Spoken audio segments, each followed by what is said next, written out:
So before you book that Alaskan cruise, or maybe you're wondering if going on the Celebrity Summit is the right ship for you, you're gonna wanna stop and watch this video because we just got back from sailing 7 nights from Vancouver to Seward, Alaska on the Celebrity Summit. And so here's a real review you won't get from their website or a brochure. So first off, let's talk about the embarkation process. That was super smooth and seamless, one of the best we've ever seen. So we landed in Vancouver that morning, dropped our bags off at the pier, had time to explore Stanley Park, and still boarded the ship with 0 lines. Again, this ship is a smaller one, about 2,000 people on board, but it was a seamless process. Talking through the cabins, our family booked 2 inside cabins on deck 3. Honestly, this worked out perfectly. They had comfortable beds, good storage, solid showers, and it was pitch black, which again is amazing when Alaska gives you 18 hours of daylight. So I will say if you can splurge on a balcony, Alaska is definitely where it pays off. But again, we never felt like we missed out. We were on the deck all the time watching scenery and wildlife anyways, but we decided to save that money for excursions versus the balcony. But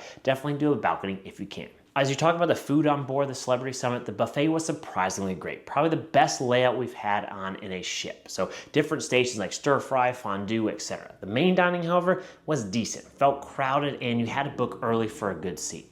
They did have some casual grill options, but again, not nearly as good as what you find on Carnival. From an entertainment perspective, again, even though this is owned by Royal Caribbean, it's not Royal Caribbean level, but again, it is stronger than what we've seen on Carnival. So we had comedians, Broadway style shows, we had a magician, pianist, etc. They even had silent discos in the Sky Lounge. So again, this isn't a party ship like Carnival, but there's always something to do. Where the ship did shine, or maybe it's the cruise line itself, was the customer service. The customer service blew us away. The crew spoiled our little daughter Olivia. The chef made her special donuts and they gifted her a teddy bear. And when the ice cream machine was down, a staff member actually opened it up just for her. That level of care was next level. Now, when we talk about the excursions, this was the real star. And so we went dog sledding on a glacier in Juneau. We went whale watching in Icy Strait where we saw bubble net feeding humpbacks, to fishing in Ketchikan where they cooked the rockfish we caught over a campfire with apple pie and hot cocoa. So this was absolutely unforgettable. And so